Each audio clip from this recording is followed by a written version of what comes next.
Today we're so pleased to have our director, one of the co-directors, co-producers of the film, Megan Milan.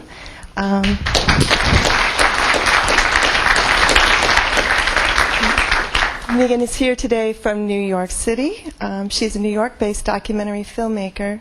And I wanted to share she's currently directing a documentary on race relations in Brazil, was recently named a Guggenheim Fellow. She also directed Batidania, said that right?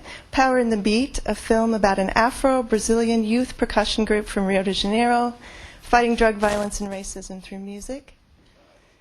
She has worked in a variety of capacities and in numerous collaborations on documentary films for cable network, PBS, and the BBC. She has master's degrees in journalism and Latin American studies from the University of California at Berkeley. So thank you again for being here. I also wanted to introduce to you, sitting next to her is Mr. Majir Chol.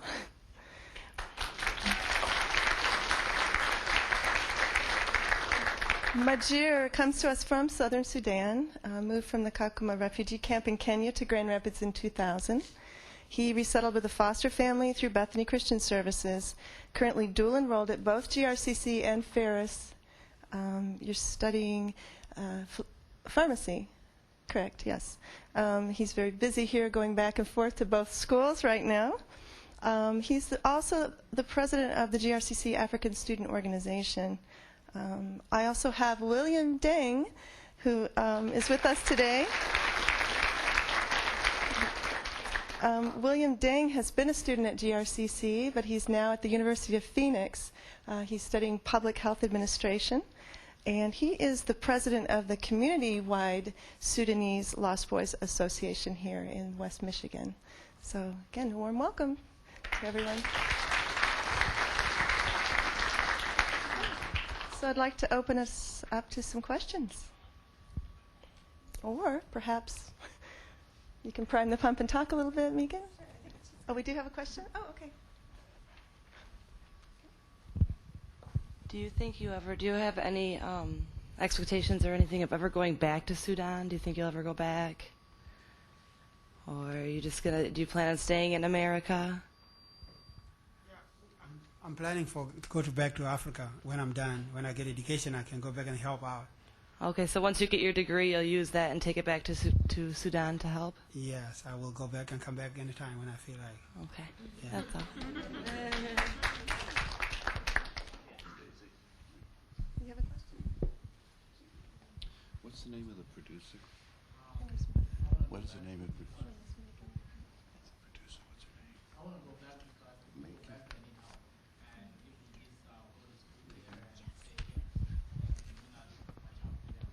So we want to go back and help there. And as William said before, this is a part of our home. So we'll always come back to America, and we'll always be with you guys too, because you guys part of our family.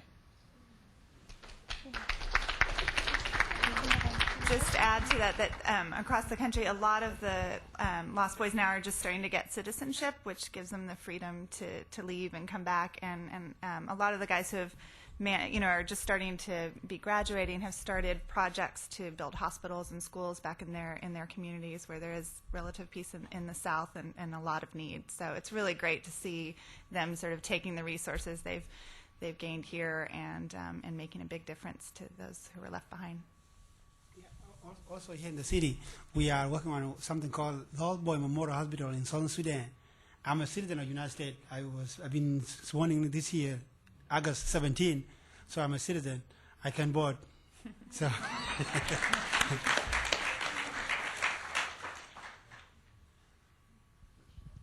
Another question? Megan, you've worked in a number of cultures cross-culturally.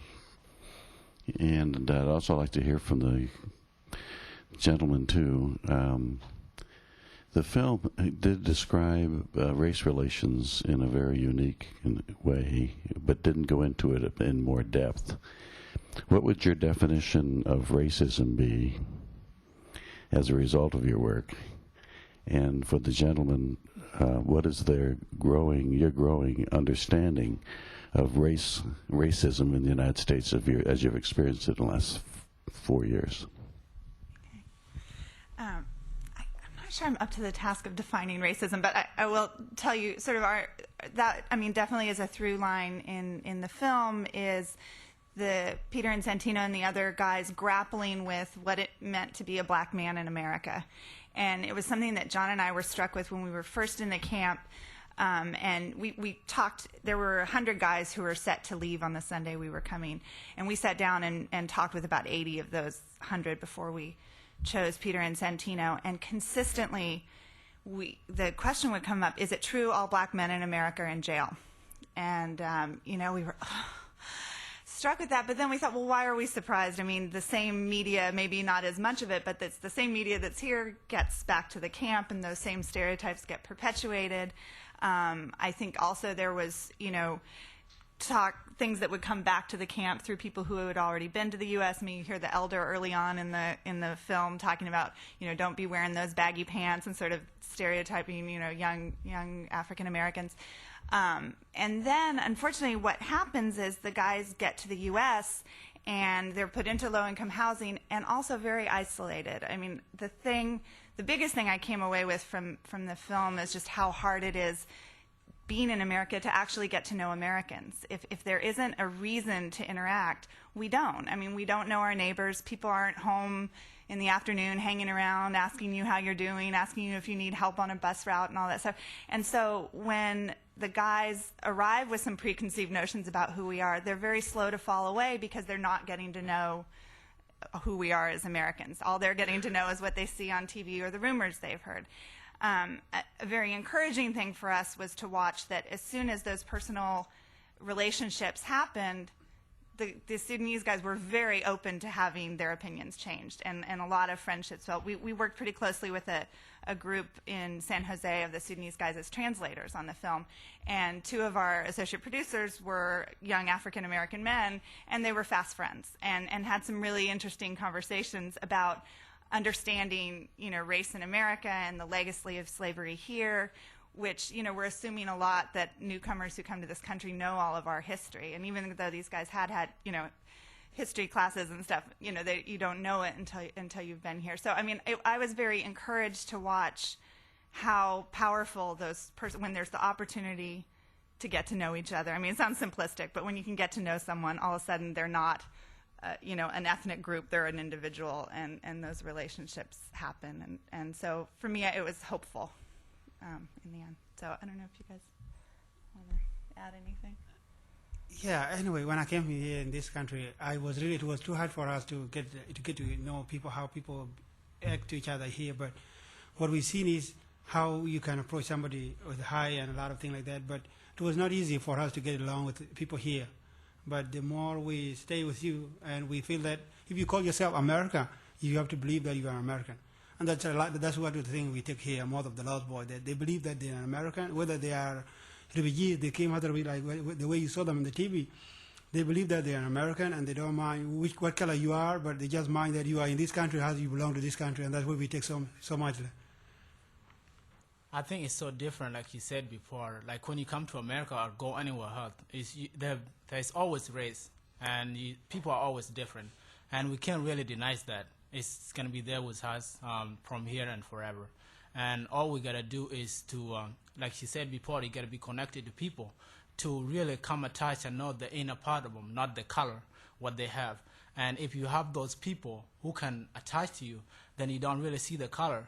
And here in America, we have so many different cultures and with so many different people. And when people come together, that what make America, America. And that's why you always stand in one place. So it's really nice for people, if you want to know people, don't know them like just the color outside. You got to go inside and know the person inside. So if you connected to people, then you're going to know who they are than the color. And that's where there's some Japanese and Vietnamese, the white has you guys too, but they're different somehow. So if you get to know them, like for example, if you adopted a kid, which is really little, they're not going to know the family who give birth to them, but the person who is attached to them. And that's the same thing. And that's how the race is changed. So if you know people, the race is going to be gone little by little.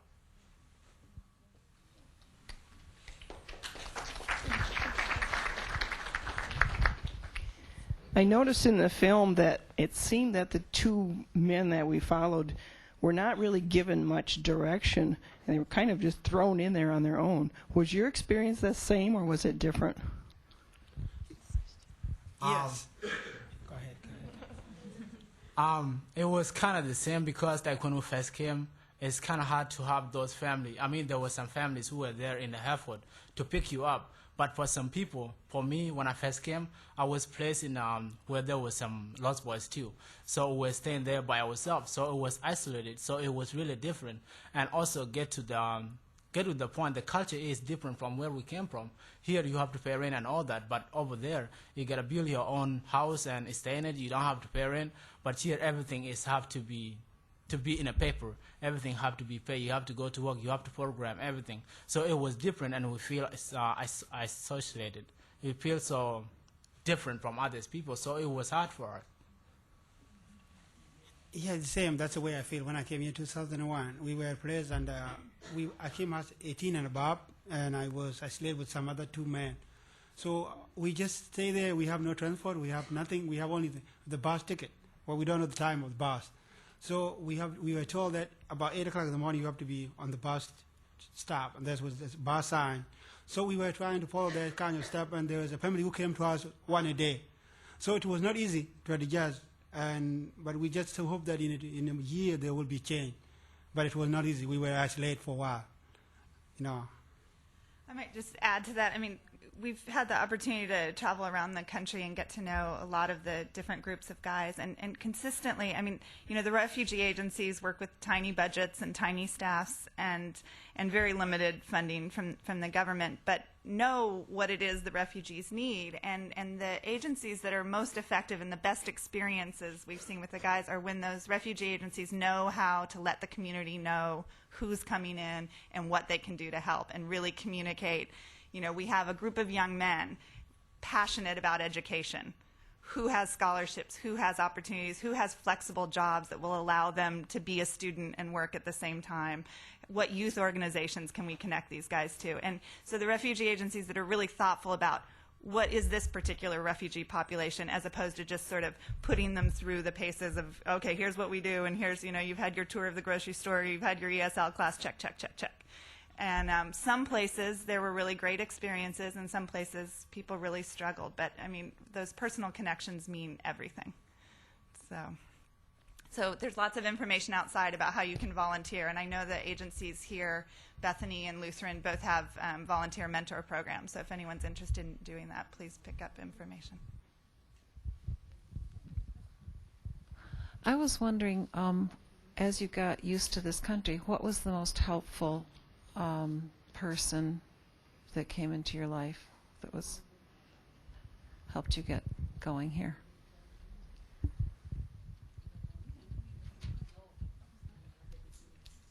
It was my sponsor, the one who received me in the airport when I came to get up at the airport. That was one of the guy called Dr. Oron.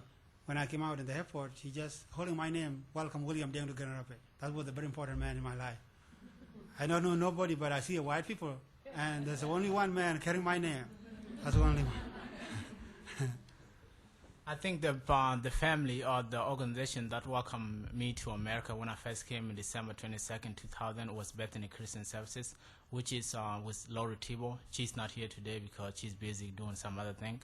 And they came to the airport with the jacket, the coat, because it was so cold. I was freezing. So that was the close person because I was freezing, and yeah, and the welcome us to the house, and after that, they find us a foster home to stay. So those were the close people to me. So you were really part of the very first group to come, right? December 2000. I mean, I think was the first month, was it? Yeah. Wow. It was in October. Yeah, yeah. Maybe I'll take a little opportunity to introduce to you guys. This is Simon Deng, right? Is that Simon Luke? So, you want to stand up for a second? And Angela Chol. And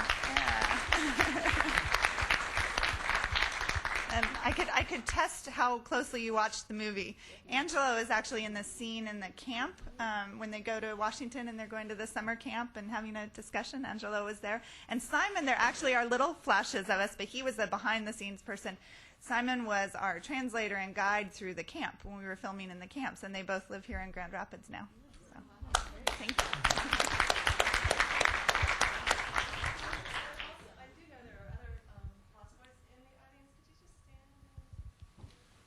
you're Sudanese.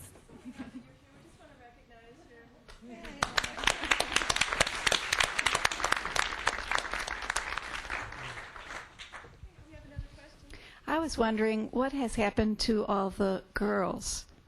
Do you guys want to answer? Or I'm happy. Yeah, it's kind of strange because they're all called lost boys and there's no girls. So American wonder, do Sudanese have ladies? So that's a good question. And the reason was that when we leave Sudan, it's kind of being manhood, not oppressing ladies, But when you leave, as a boy, then sooner or later you're gonna be a man, and take care of yourself. And also with that, like when the war broke out, you know that when you're gonna grow up, you're probably gonna end up fighting too.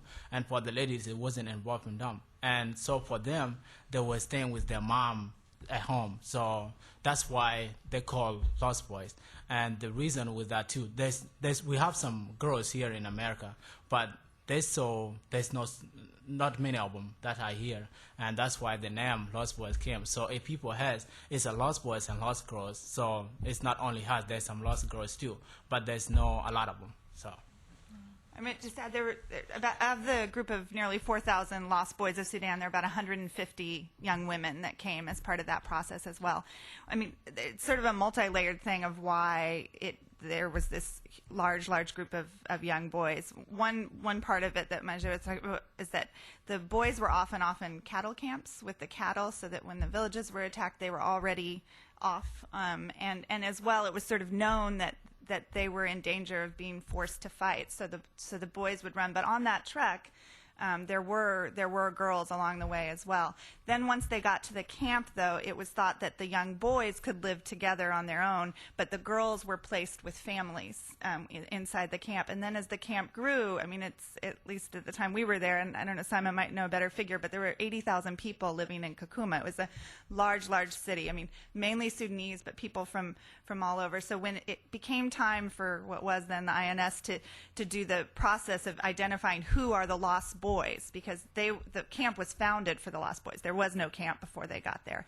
And it wasn't just that all southern Sudanese refugees could come. This process was really for those young children who had arrived in 1994. So as they went about trying to identify who are officially the Lost Boys of Sudan, it was hard to figure out which girls had been part of that journey, because they were now living with families who had invested a lot in raising them and weren't keen on seeing them leave the camp and be married off where they wouldn't get any of the bride prize that came along with that, or just wanted their girls to stay. And I mean, John and I were really struck when we got here. Within weeks, the guys were saying, okay, it's great, we're thrilled that we're here in the U.S., where are the girls? And it wasn't just, that we need girls as our girlfriends. It was really, these were our classmates, these are our friends, they deserve this opportunity too. And unfortunately, with the timing, there was a group in Boston that was being very vocal about bringing the lost girls. And then September 11th happened, and the whole refugee resettlement process basically stopped for a year.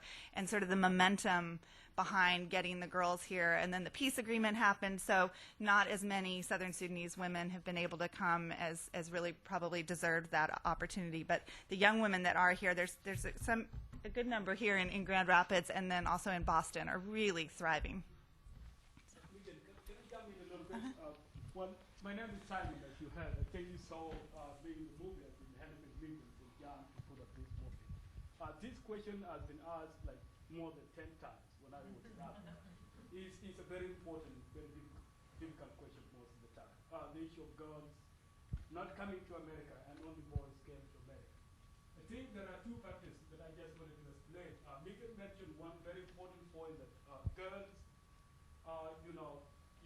didn't stay by themselves like boys. They were tied to families. That's what we call, they were fostered to Sudanese families that were not actually the parents. And that was one problem. The United Nations High Commissioner for Refugees not getting girls out from relatives, to be part of the process. Another thing in Sudanese culture, girls are kept for some reason. You can marry off your daughter or someone's daughter so that you get something out of it.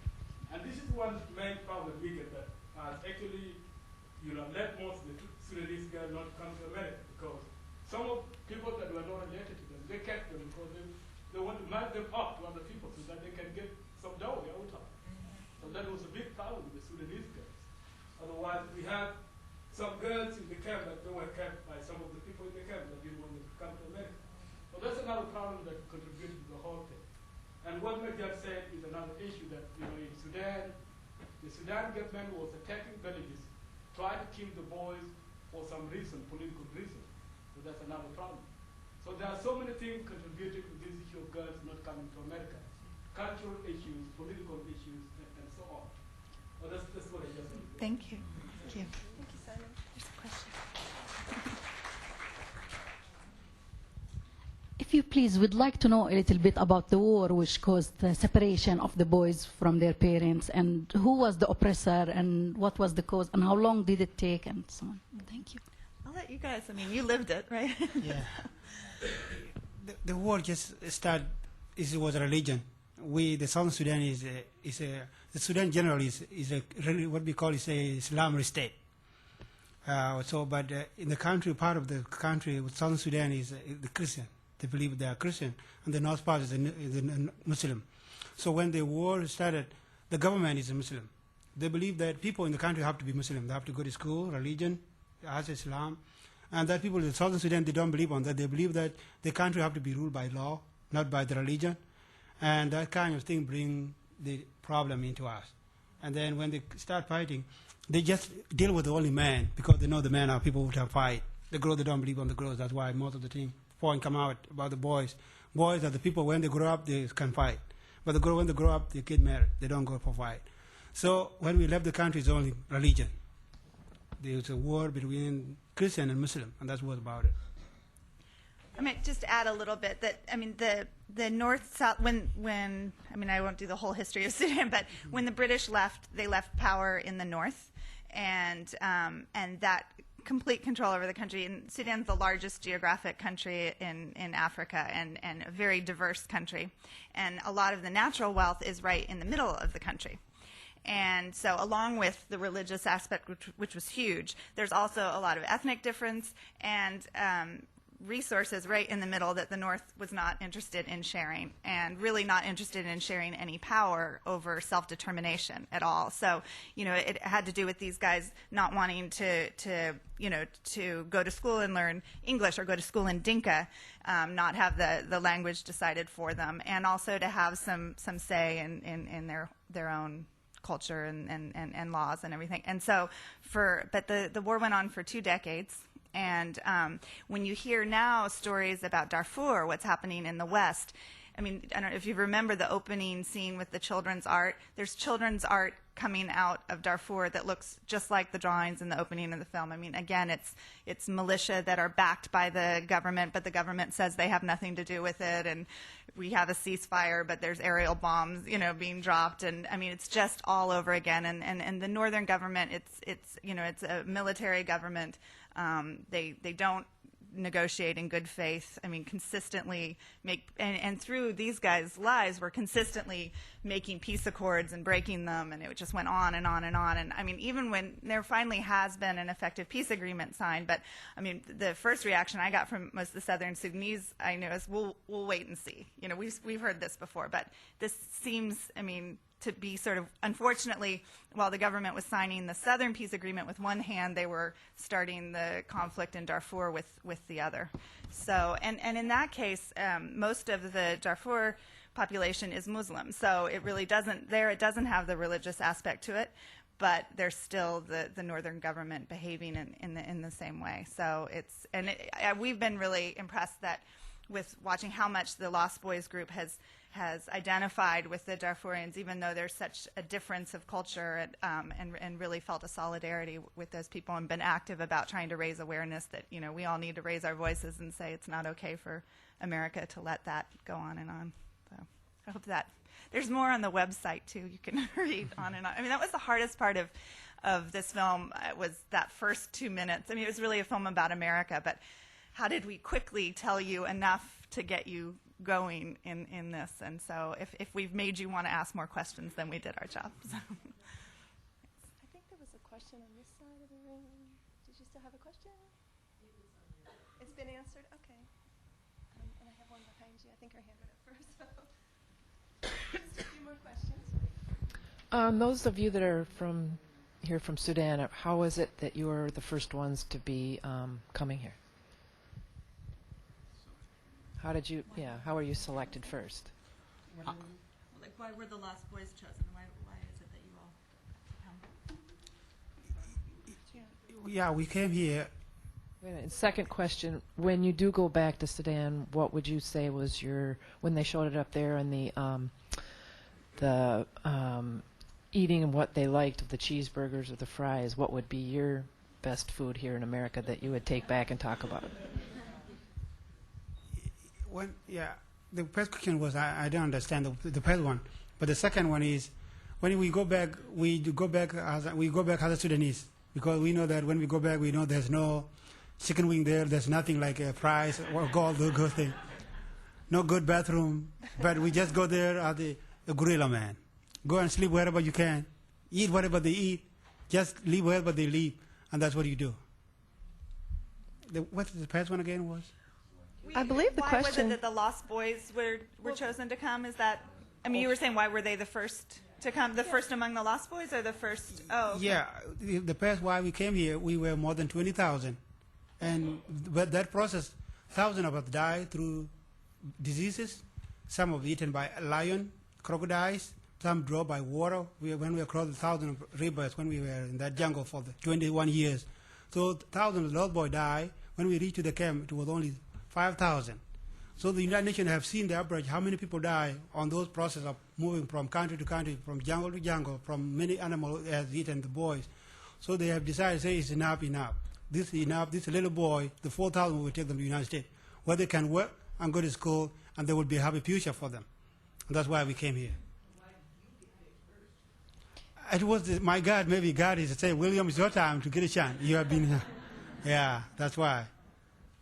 Yeah, that's a good question, because why were the Lost Boys choose? You know, thinking about Sudan and thinking about Africa, Africa is a big continent, and Sudan too in Africa is the largest in Africa.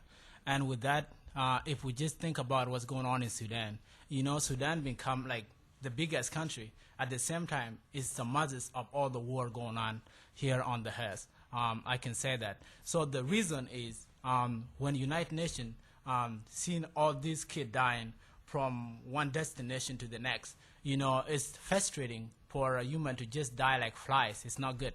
So when they saw that, they were like, okay, we got to give these boys their lives. We got to give them peace. We got to give them hope. So we're going to talk to American government, because that is the safest place where we can take them. So they came and talked to American government and said, okay, we have this situation going on in Sudan. What can we do about it? And American government was so welcoming and want to give hope to those who are dying in Sudan, those kids who are dying from a minute to minute. So they say, okay, we're going to get some kid. And that's the reason why we get chosen, because there's a lot of people dying in every minute in Sudan. And to the second question, which is, what's the best thing that you're going to take back from here? You know, just looking back, being here in America, it's good, but at the same time, you're thinking about people who are back there, you know. They're still experiencing what you have experienced before. Even though, like you said before, that the peace of sign is signed, but we don't know how it's going to be. In 6 years, that's when it's signed. But we're not seeing into the future. What is that going to be in the future? We don't have that. So at the same time, it's very painful that knowing that some days there's something that's going to come out that's going to be bad. To affect those people is still back there. So going back in Sudan, we're going to have that freedom. If you go to Sudan, you'll be like, American is so good. You can do whatever what you want to do. In the middle of the night, when the sun rises, you can do whatever. But in Sudan, if you go there, you're not going to do that, because there's no freedom. There's no freedom for all the little kids. There's no freedom for the young man. So we're going to miss freedom. And also, there's no food that you can eat that we eat 3 times a day, and which is not there in Sudan. Kids eat like maybe 1 time a day. And just looking at that as a parent, it's very painful for you too. So we're going to miss eating. That's one thing. We're going to miss the freedom. So there's a lot of things that we're going to miss about Sudan. And that's why the film is shown, to give awareness to all the Americans who are here to see what's going on in Sudan, and also give hope too. Thank you so much. I know that there are more questions. I'm a little concerned that it's right at 11 o'clock. Are we okay with that? Maybe one or two more questions? I know there's been some hands up. Your hand's been up for a while. Okay. Angela. How has your opinion of America changed since you've moved here? I think it's coming well. You can't really do things at once, you know, because culture is so different, and you gotta take each one thing by a minute, you know, as it come to you. So I think I'm getting there. It's not like the first time I came, it was so different. A lot of things were different, and there was a lot of culture shock. And now, look at it. I made a lot of friends, and they're my brothers now, and they're my sisters. Whoever I make contact with here at GICC, I know a lot of people, and also at Paris where I go, there's a lot of people. So it wasn't like when I first came. So it's changing. It's coming well. Yeah, what I take here, I kept some of my culture, and I could get some good American culture here, and I just kept them, all of them together. That's the way I adapted here. So I'm not throwing anything away, but I'm just getting the good thing from where I came from, and good thing that I came where I am. So I'm just getting to culture at the same time. Wait. Oh, we've got so many questions. A couple more, or one or two? And I know your hand was up earlier. Do you want to come back to that? How can we help in any way for you? And we all have resources here, but we just want to know how we can best help you and any others that might help. Yeah, the way that you can help us is the education is the only opportunity that we are really looking for. It's something that is a key to life we came from, and is a key here where we are. So we have in the community college here. There's a what we call a education fund project is here for lost boy who need to go to college, because that's a place where we can change our life, and university, and if we get done in college like here. So that's the only way, because if we send money back home with no any degree here, you will not do anything. It's better we establish here, then we go back home with knowledge. That's a big help, and that can change a lot of things. I think that's a good question, and that's what we should all have as you watch the movie. Like with the desperate life that Sudanese or the Lost Boys had experienced. It's a good question to ask, like, how can we help? And I just seen a movie called Polar Express. It's about Christmas. And I went to a movie, and we went to a movie theater, and we were given these weird glasses to see it. So we went in there with the family that invited me to go with them and see the movie. We went in, and we sat down, and I thought it was just going to be normal, you know, like how you see the movie on the screen and that's it. But actually, when we sat down and have those goggles on, it feels like the train is coming to me. So I'll be going like this because it feels so real. So with that movie and just thinking about it, education is the key. Education is those goggles that make you see far to the future. So if we have those with us that we can take back to the people back there, we can educate those who are there. And it's not like money, because money can be gone in a minute.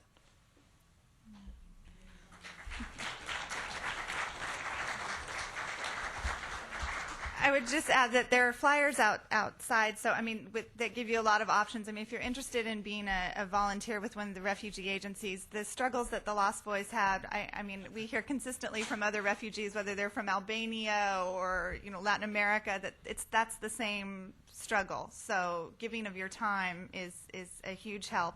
And I would just echo what these guys said as far as investing in Southern Sudan. The best way is to invest in the Southern Sudanese who are already here. So, but yeah. There was Angelo. I think we're out of time. Do we want to hear Angelo's question real quickly? Okay. Hello. My name is Angelo. Shall I go to GRCC? There is a question. There is answer I want to. I was here answer here. Why we doing? The bad thing I think when I sleep, we lost boy here in America. We came and it was a dream which God given to us through you. You cannot do anything without God. Like William say, when we was in Kakuma, just only sleep and eat. You don't know which side do you going to. We don't have all different. We have nothing to do. But when we arrived to America, being was post-parent, every Sunday you have to go to church to know the word of God, and that's how you like coming to learn more things.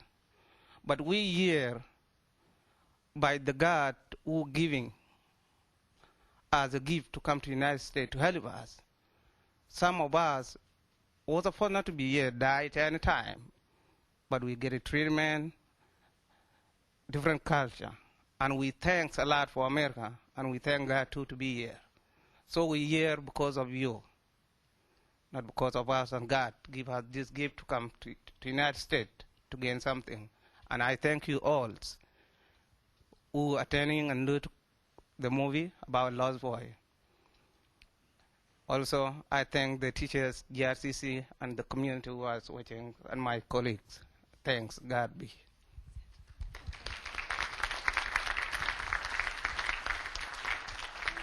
One more question. I know someone in the back of the room in the red. Is this you? Okay. Can we just have one more question? Yes, I would like to know when ladies will come to America. The women have yeah, been coming more to women. More one. Will fly over. There isn't a program focusing on the Southern Sudanese women right now. I mean, as many Southern Sudanese, you can apply for refugee status and to be brought, but the process is slow. I mean, I think probably the largest number of women that are being allowed to come, and you guys can correct me with this, but my sense is that it's women who are relatives of people who are already here, so then they get a little bit more of a priority to come. But since always with refugees, I mean, if you remember, there are millions of refugees in the world at any given time, and only 50,000 or so come to the U.S. each year. So it's a tiny, tiny sliver, and that decision is made based on people who have no hope of returning home. Returning home is always the first choice of both the refugees and the UN. So now that there is a peace agreement signed in Southern Sudan, there are far fewer refugees coming to the U.S. from there. Okay, I think we need to conclude at this Yeah, time. we'll We're past stick around time. and Okay, answer questions obviously there's a lot to talk about today, but I did want to thank a few people for making this possible this afternoon. And one of those individuals is Margaret Bowles. She was instrumental in getting this event here today into town.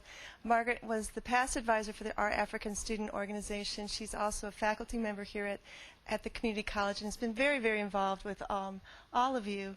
She is at a conference out of town in New York City. This was planned months ago. I believe she's even presenting. I also wanted to thank today the Learning Academy here. Liz Timmer was very helpful, as well as Bonnie Stone from the Student Life Office. Also, as Megan mentioned, there are handouts at the door as you're leaving. It's a green sheet, and it's a very good list of resources on how you can learn more about the Sudanese, how you can contribute. As William mentioned earlier, we have just initiated a new scholarship fund here. It will be housed through the Grand Rapids Community College Foundation that you can contribute toward the education of all students in the Western Michigan community, or in the state, actually. It's not just limited to GRCC. Also, Majir, as our African Student Organization president, just wanted to announce there is an event that you wanted to announce that's coming up that's for through the African Student Organization. Did you just want to tell them about the date and the time? Like Stacy just said, just so happy for everybody who is here today, and I hope you have fun enjoying the movie. And the reason of the movie is not to see the Sudanese people. It's about what's going on in Sudan. It's awareness, not only to you guys, but also to pass out the message about people who are dying now in Darfur, and how are we going to change that. I think it's the best thing that we can take out of the movie. It's not about culture shock that we have experienced when we came here. It's about what can we go back there and do when we go back. It's about what penetrate into our soul, into our flesh, into our bones, that is affecting us, and something that we never gonna be forgetting. And with that, we just want to think that when we go back later, that our children that we're gonna have some days are not gonna experience the same thing. So as a human being, how are we gonna change that? How are we gonna make change to Sudan? Not only Sudan, but in some other places. Like you said, like you guys heard before, we're not from Darfur, but the reason why it will happen is our country, our brothers, our sisters, and we don't want that to go on. And that's the same thing with any country in Africa. We don't want that to happen, because for people to just die as animal is not a good thing. So with that, you just want to take the message out that what can I do as a person, and as William said before, we have a scholarship fund set up here at CC. If you want to help, please do that, because this is how we can get up to the ladder. Because if you don't have money here in America and anywhere, then you can't go up the ladder. So with education, you can't really just go to school and learn it like normal, like in high school. It's not like that, you know. So if we have a tool that we can use to get up there, then it's a good thing. So it's not only with the money, but it was the word of your mouth. Like he said before, attachment is a very important thing. So if you are attached to one of the Sudanese here, you are going to be part of their life, not from now but forever. So just take that message out. And just a quick announcement about the African Student Organization. We have a festival going on to just like let the community know like what the students do here and who are involved, and anybody is welcome. It's going to be December 21st, so you can inform some of your members, and you are more than welcome to come in. December 1st, that's right. Did I say something different? Sorry. Yeah. So thank you, and I thanks all the people who have involved in helping this. And you have a good day and good weekend.